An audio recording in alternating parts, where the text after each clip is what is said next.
There it is. Good afternoon, Tuesday, May 27th, 2025, here in House Transportation. And we're going to get an update from the Agency of Transportation.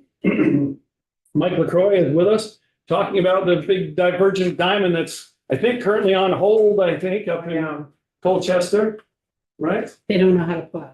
I knew it. They don't know how to plow. The snow that we got this month has really thrown the maintenance into disarray. And I would also say that part of the reason that we picked the project to be on is there's been years of delay and lots of money, which is when it comes to bigger projects, sort of a case study thoughts in that direction and how much it impacts our overall budget. We picked 2 or 3 projects that are big public impacts, and this session is to get some background and then to get a chance to ask a lot of questions and then think about how that influences the work that we do as a committee. So I really appreciate you joining us. I appreciate the flexibility, knowing that the floor schedule this week is all over and we didn't know where and when to do it. But thank you very much for joining, and we'll turn it over to you.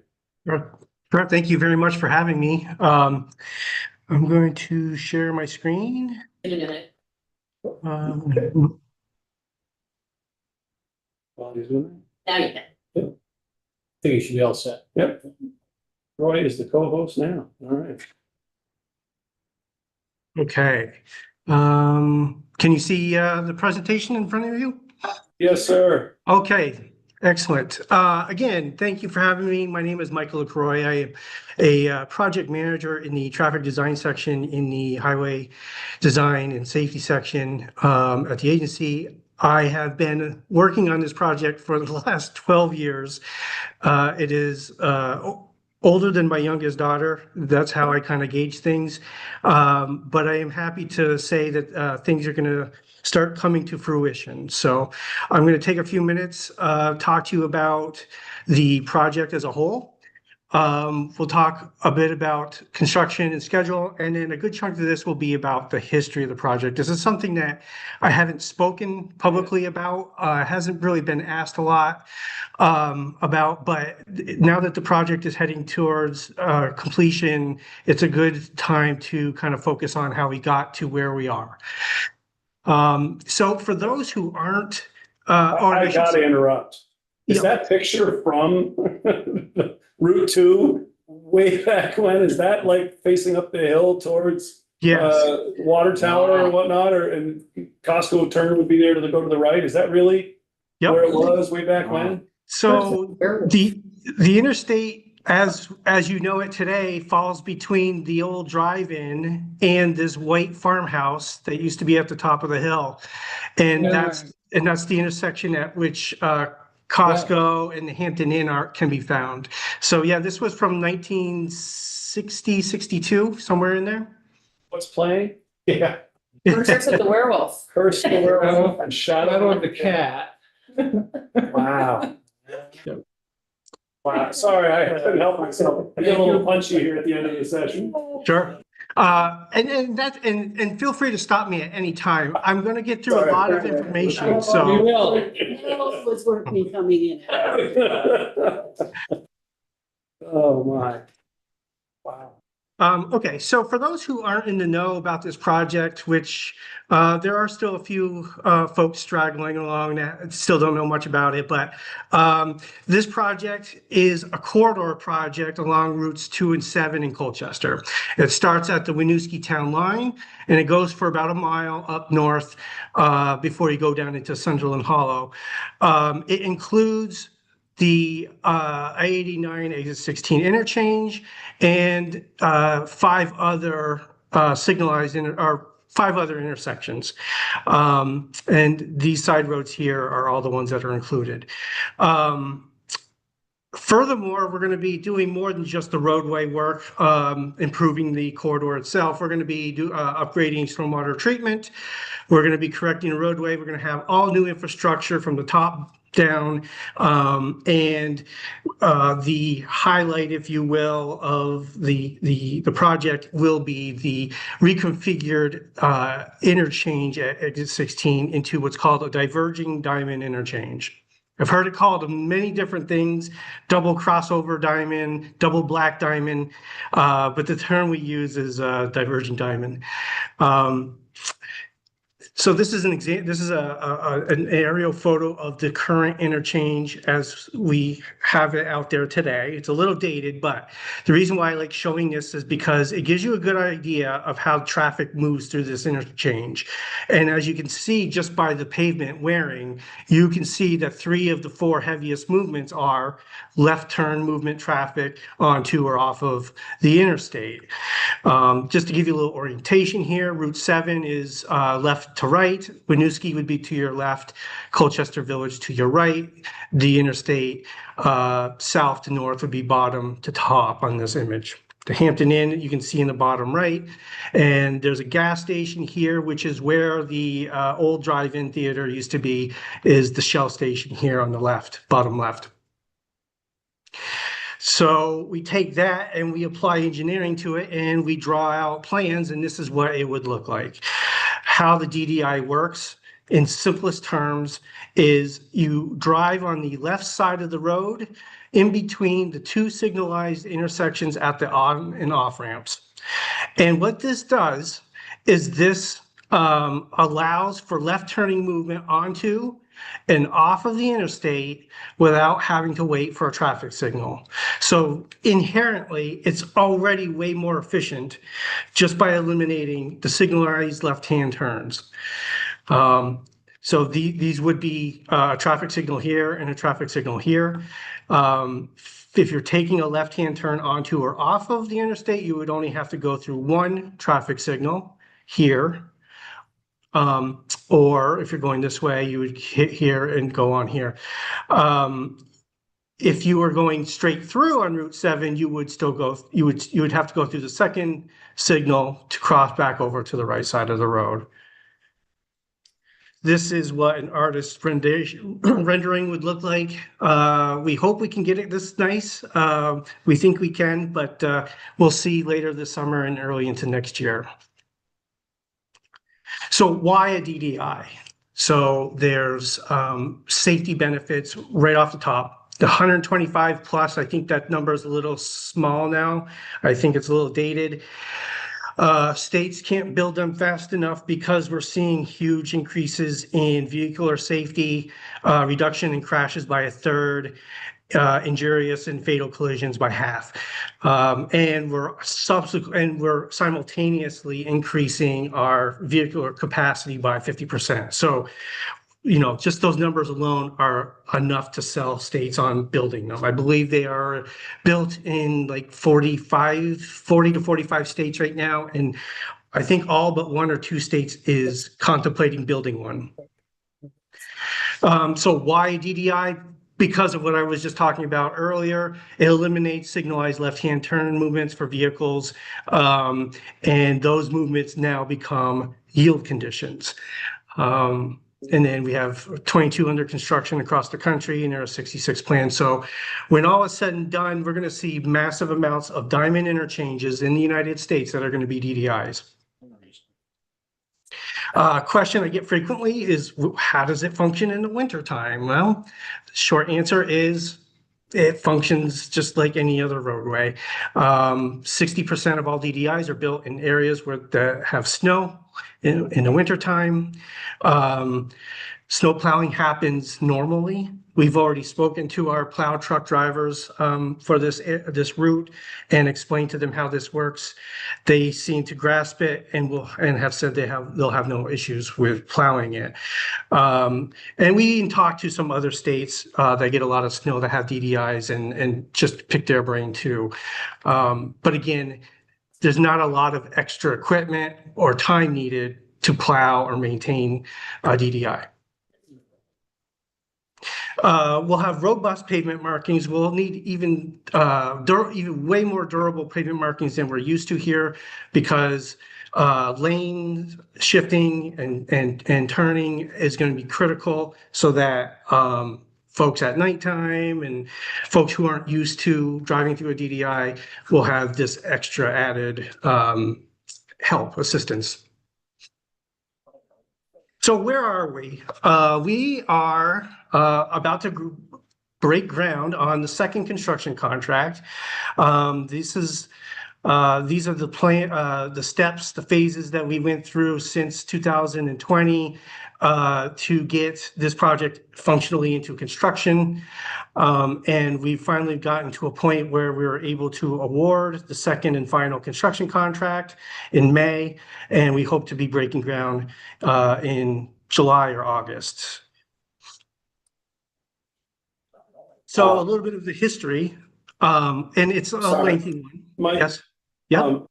Get back up a second on that previous chart. Yes. So you're going into a second, my apologies, second level, but we still have right of way issues on a project. I'm sorry, how does that work? That the finalized project was way back in 2019, which means there was planning, I'm sure, for I don't know how long before that.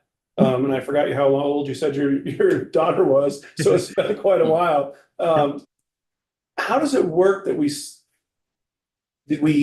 can't take care of the right of ways earlier, or it's just that long of a drawn out process? There's still more, it says dependent on. Does that mean there's still right of way issues still being negotiated 6, 8, 10 years in the process? Can you? Sure. Yep.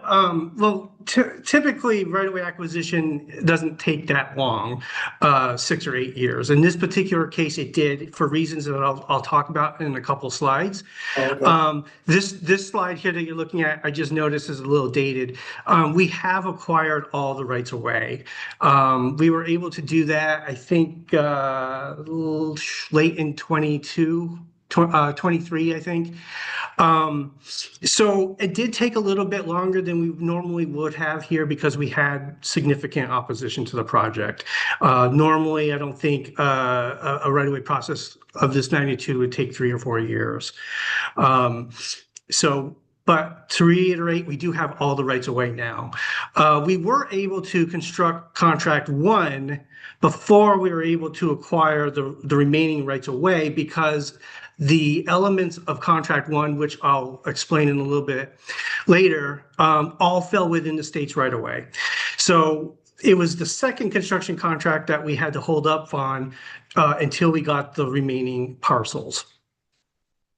And how much does the agency estimate in any way these delays or how much does it cost us in terms of overall increase to the project? Do you guys track that, or do you know how to, or is there some way to even put a dollar figure on that kind of level of impact to a major project?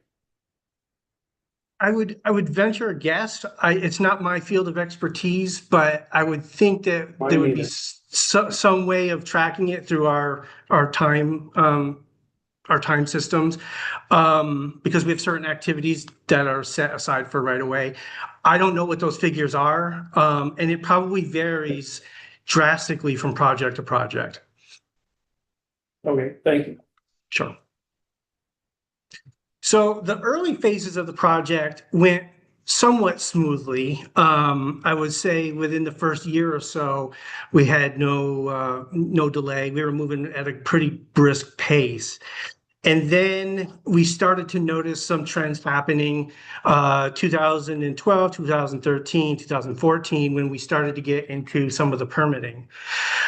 We noticed early on that we were going to have some obstacles ahead of us with Act 250, NEPA, operational stormwater, and some others.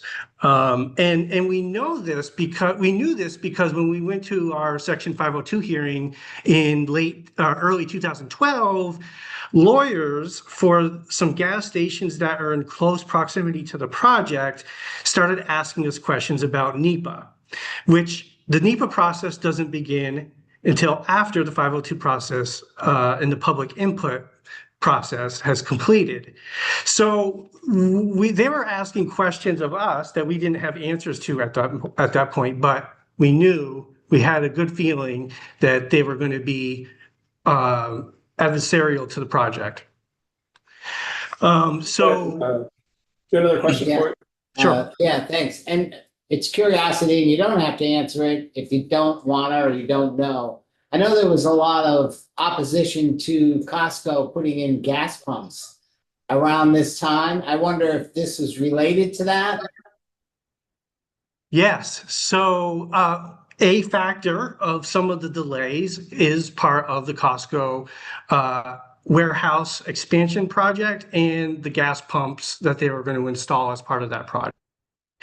And your timing on that question is perfect, because the next slide shows you what the conditions of the Costco Act 250 permit have and how they relate to the Exit 16 project. In the topmost condition, Costco is being required to make improvements at the Route 7 and Mountain View Drive intersection to accommodate additional traffic that would be expected for their warehouse expansion and gas pumps. The second one down below says that they couldn't open their gas pumps until the Exit 16 project filed their Act 250 permit. So those we knew were going to be pressures on the project coming up. And once we executed or started the Act 250 process, we had a few things going on where we had involved lands trying to figure out what was jurisdictional and what was not. The project was close to that 10-acre threshold.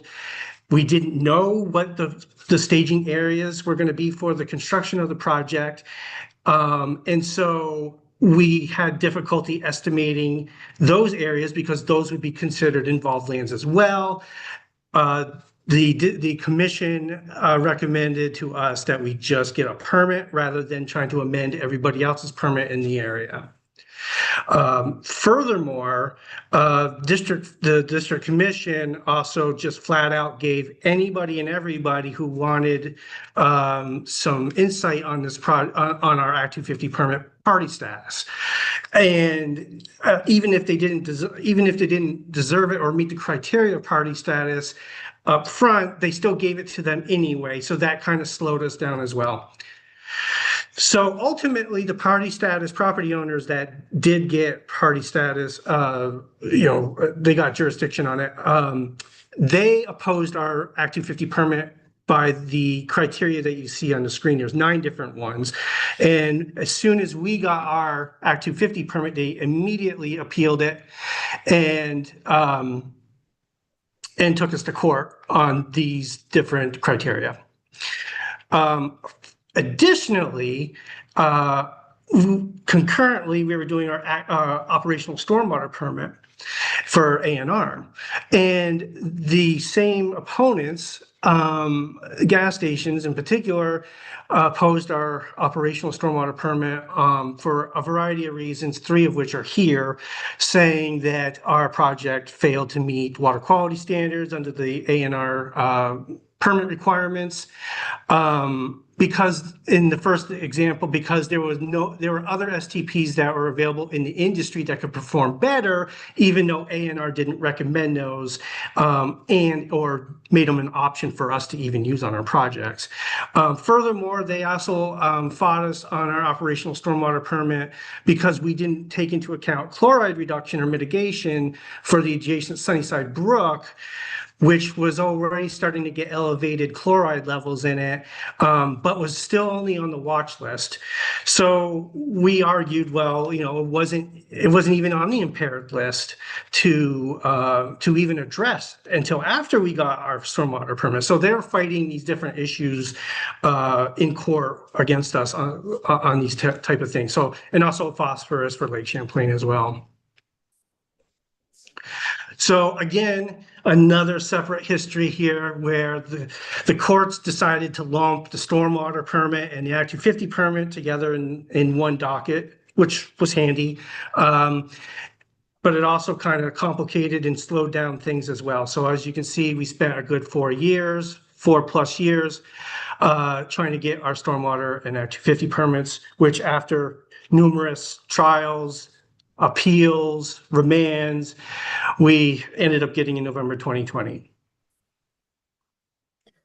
NEPA is an interesting one. We knew, like I said earlier, at 502, we were going to get some pushback from the gas stations on whether or not a categorical exclusion under NEPA would be appropriate for this project. They wanted us to do an EA or an EIS, which frankly, a lot of projects much larger than this one do not even get. And they wanted us to take a much harder look at the indirect effects and cumulative impacts as defined by NEPA.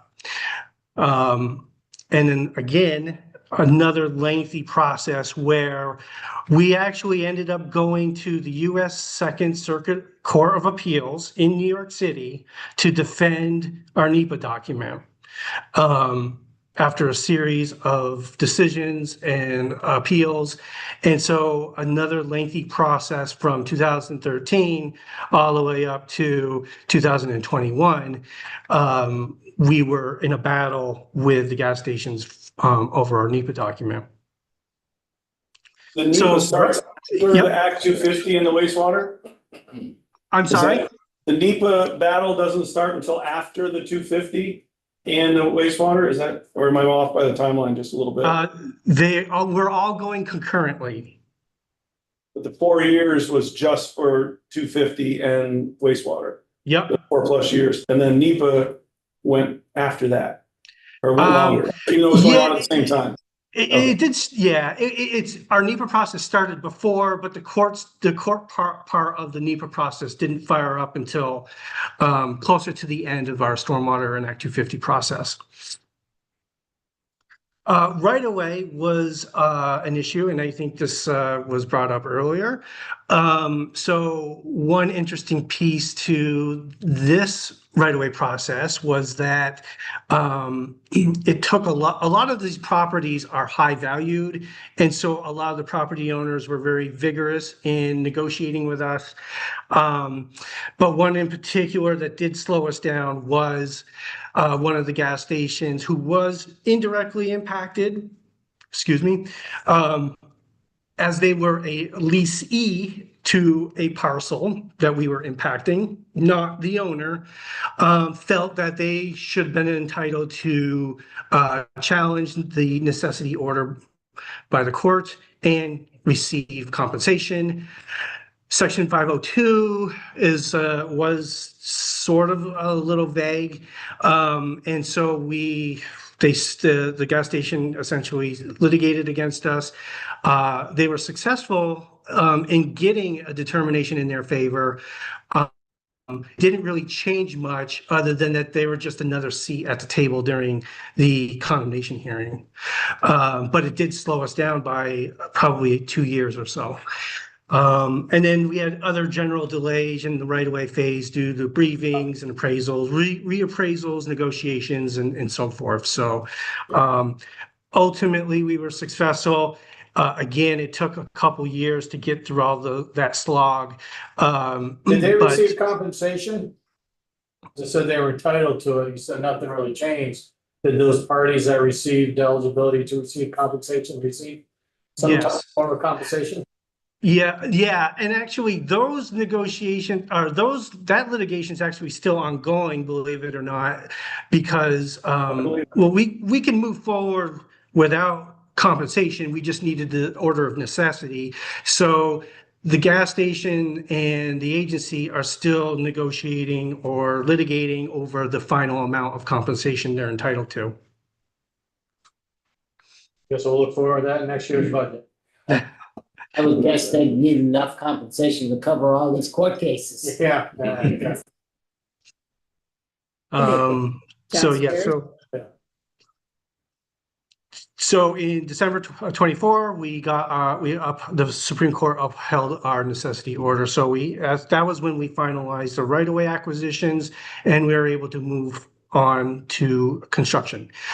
The final piece of the final big obstacle, which wasn't really an obstacle for this particular project, but was spurred by this project, is the agency's TS4 permit, which covers essentially any of the transportation infrastructure in Vermont for stormwater purposes. I don't know a whole lot about this. All I know is that the Exit 16 project kind of spurred the lawsuit against our TS4 permit by the gas stations. It involves the chloride impairment of the brook next to the roadway in this project, but it also includes phosphorus, our impacts to the phosphorus, impacts to Lake Champlain. After a lot of back and forth, some negotiating, some lawsuits, A&R ended up reissuing us, the agency, its TS4 permit. Just kind of a little side fact more than anything else. And then, like I said, after we get through all those different obstacles, we conclude the design process, we compile bid documents, we were able to get contract one out the door, which I'll explain what that was in a moment. There was a break of about a year or so where there was no work happening in the corridor except for private utility relocations. And then finally, we're at the last step this year where we're going to be conducting contract 2 of the construction project. Contract 1 happened in 2023. It was, again, as I had said earlier, it was all work that was done within the existing states right away. So we didn't have to worry about acquiring special lands for that, rights for that. It included primarily utility relocations. That was the big chunk that was buried under the road that we were trying to get out of the way before the work in contract 2 commenced. We also had significant ledge removal that we were trying to get out of the way ahead of time too. And we constructed these retaining walls underneath the bridges for the interstate to give pedestrians and non-vehicle users a way to get through while we're waiting for the second construction contract to happen. Plus, this gives those folks a place to travel through in the work zone under the second construction contract.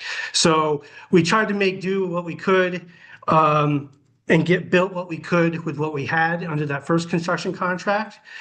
SD Ireland was the contractor for that, and it went from February to November of 23, and we spent about $10.6 million doing all that work.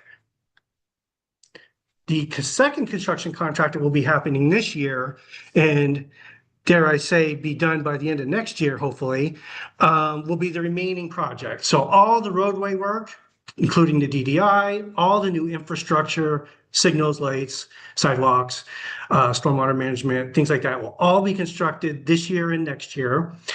And businesses will be open, drives will be open. We are going to allow daytime work, even though it's very busy through that corridor. But we do have a cutoff, a threshold where if the contractor needs to close more than one lane in each direction, they'll have to do it at night. And night work would be 7 p.m. to 6 a.m. Second contract, SD Ireland won the bid for the second contract. Their bid came in at $25,845,000. Well, no, I'm sorry. Their bid came in at $22 million, and then we add contingency and CE. Sorry about that. So we should be coming in around $26 million for the second phase. And like I said earlier, we'll begin in August. Our contract completion date is in June, but I'm crossing my fingers we can get out of there by the end of next year. We'll see. Michael, how many bids were there? Were there only one, a couple bids? There are 2 bids. 2 bids? Yep. Is that about normal for this size of project? Lately, yeah. And actually, I would say that in a lot of instances, 2 bidders is fantastic. A lot of times on some of our, especially our smaller projects, we only get 1, if that. So it's tough. It's a really tough situation out there with bidders right now. Final pieces I'll talk about for this project, and then I can open it up to questions if you have others, is the public outreach piece. We felt like this project was,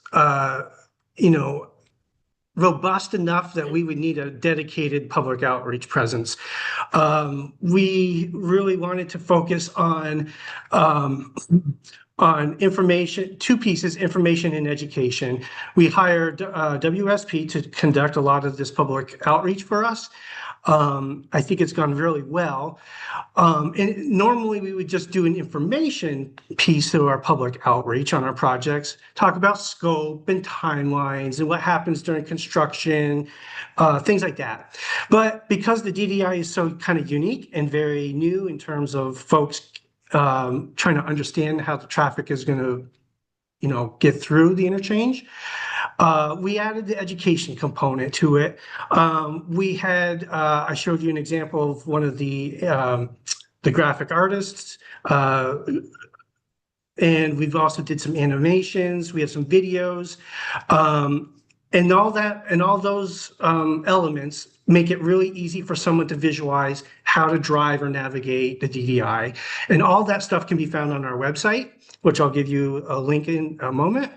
But also something unique is that we also developed a driving simulator, just for folks to be able to just get behind a wheel and just try to drive it. So we took our engineering model, we put it into a video game engine, and we have an Xbox steering wheel with an Xbox gas pedal, and you can go and try it wherever we set it up in public situations, and you can experience the Colchester DDI through a video game presence.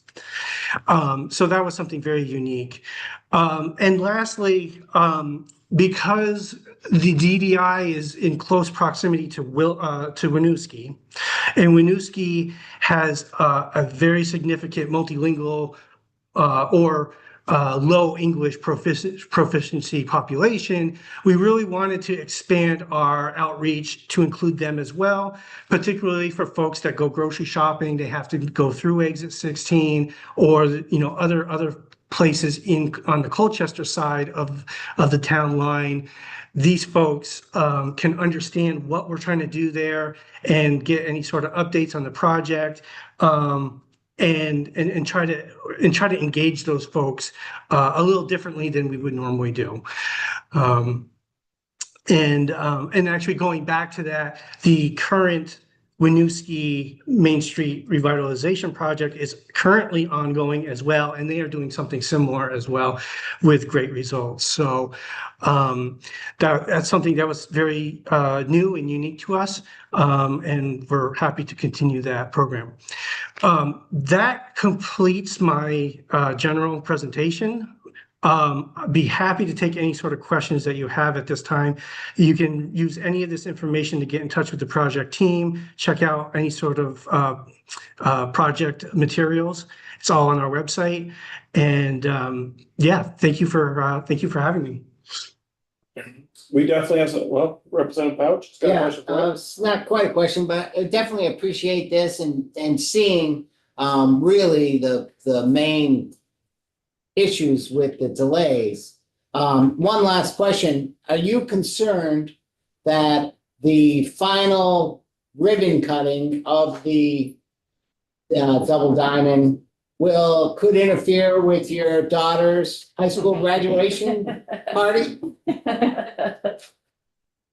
I hope not. That wasn't a sure thing. That wasn't, yeah, hope's a tough plan. Wow. Sometimes we're our own worst enemy, I guess, but then again, there was significant private opposition. Yeah. I am interested in when we look at trying to get projects done, the amount of delay, so he's on this project over 12 years. How much money does that cost us? And the amount of other projects that we don't get done. Representative Lally's one of the main reasons we have this presentation today. She had sent me a number of things from a follow-up article that I'd sent earlier in the session, asking a number of questions about this and highlighting the NEPA portion of it. But Representative White, did you have a question or a comment? Yes, thank you for this presentation. And I just have a question regarding funding. I heard just headlines last week that the federal government had halted 2 Agency of Transportation projects in Vermont. Was this one of them? Or, No. oh, okay, full steam ahead. Good. Full steam ahead, yes. From Harbor.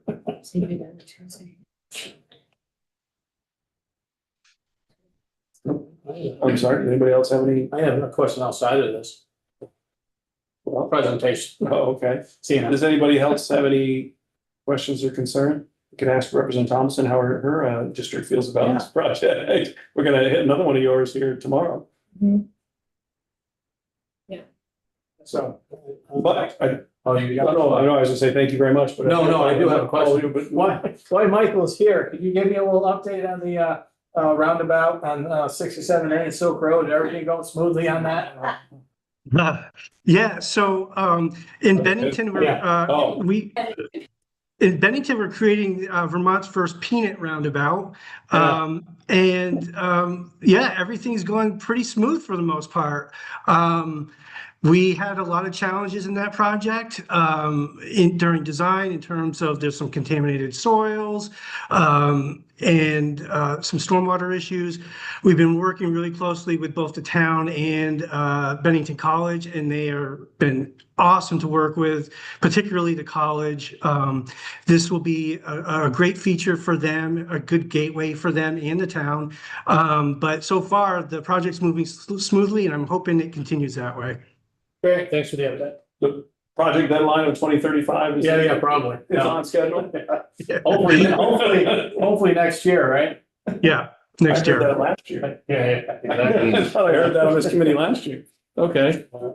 I couldn't read this while he was on the room. So they give you projects that are geographically close together, or is it they do them alphabetically? Is that why you have Burlington and Bennington? No, they give me the hard ones. Okay. Well, thank you very much for your time and for the effort to put it together and bring it to us. And I'm pretty sure it's all on our committee webpage as far as Yeah. the additional information, and those that are impacted will be able to share some of those information spots that we already have. So with that, then, unless there's other questions, we are adjourned for today. Thank you. Great. Thank you very much.